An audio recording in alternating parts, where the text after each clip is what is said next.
One person was killed in a Friday night crash and police have released his name. We bring you the latest on that. Plus, Huntingburg Mayor Denny Spinner joins me for tonight's edition of Monday with the Mayor. And Kurt Gooksell talks high school basketball ahead in sports. All of that and much more is up next here on the 18 WJTS News.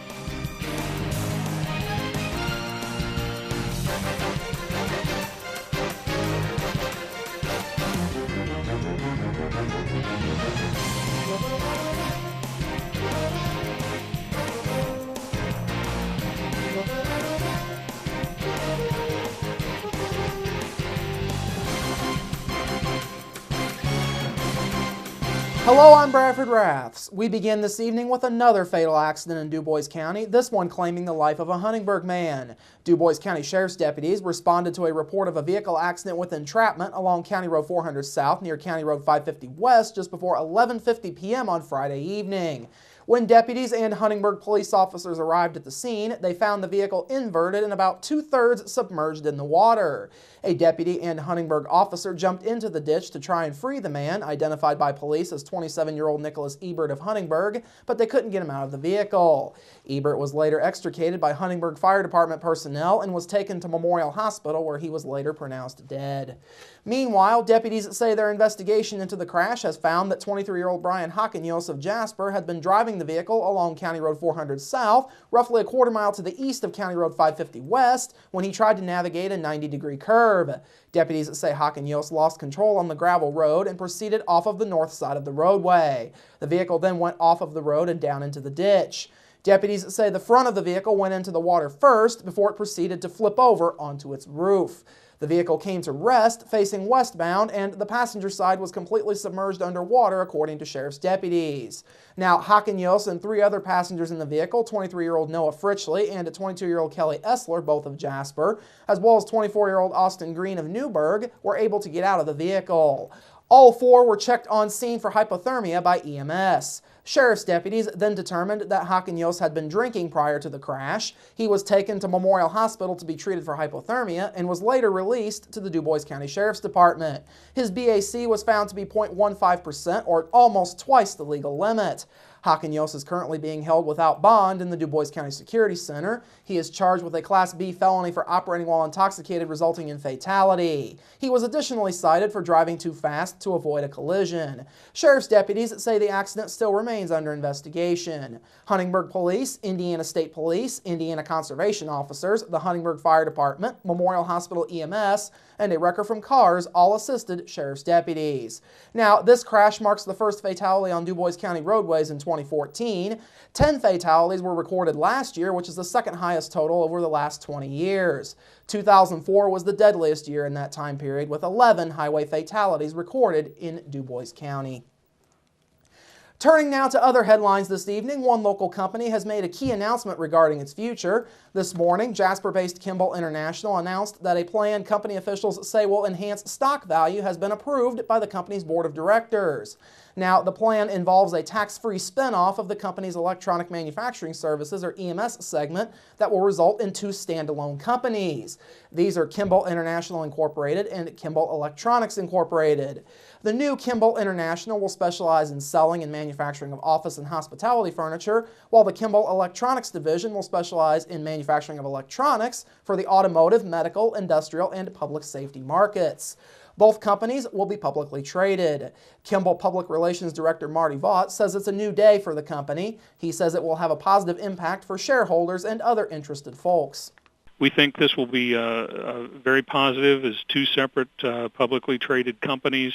We anticipate that our market capitalization will be much better in terms of the impact on our stock price.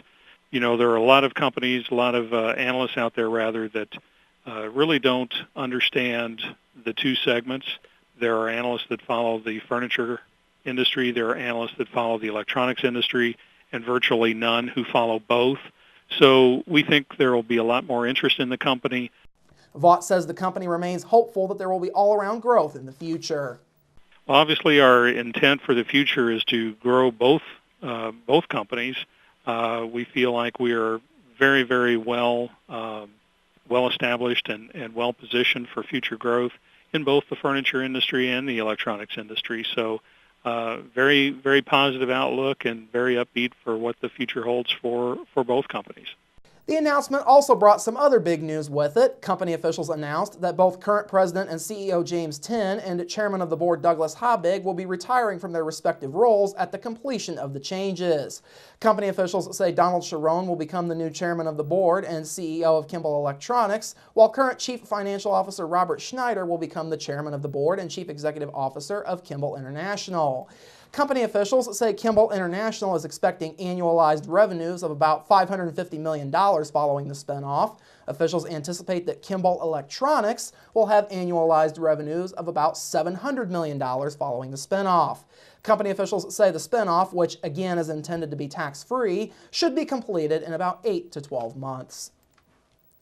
One local election board now has a new member. This morning, Dubois County Democratic Party Chairman Gary Eck announced that he has appointed Mike Fritch, a Jasper-based attorney, as the Democratic representative on the Dubois County Election Board. The appointment was effective as of Friday. Fritch replaces Nathan Verkamp, who recently resigned from the board following his announcement that he would run for Dubois County Circuit Court Judge. In a news release, Eck says he is pleased that the party was able to find a person with the skills and experience that Fritch has. He says he believes the foundation of an election board that demonstrates professionalism expected for Dubois County is now in place.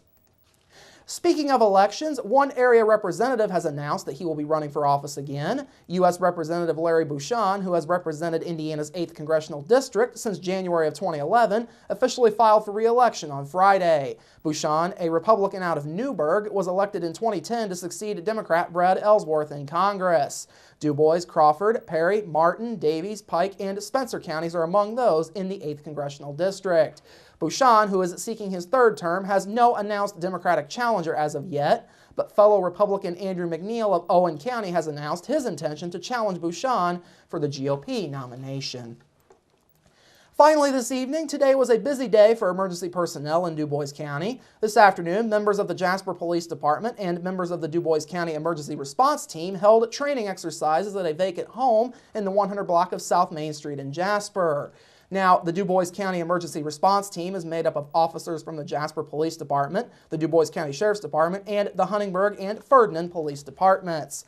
Today's training was led by Sergeant Jeremy Lee of the Jasper Police Department. Lee says the training is important to prepare officers for anything they may face. If we don't train, we're really doing a disservice to our community and the officers involved. Without training, there's no way of knowing how you're going to react and things that may come up. It's like anything else. If you don't practice it, you're not going to be proficient. The group went through several scenarios during today's training session. Those included a high-risk scenario of serving an arrest warrant, among others. All right, coming up after the break, Huntingburg Mayor Denny Spinner is tonight's guest on Monday with the Mayor, plus your local forecast, sports with Kurt Gooksell, and host Bill Potter brings us Informed featuring Kaiva Hurt. That's all up next here on the 18 WJTS News. Local people watching local people.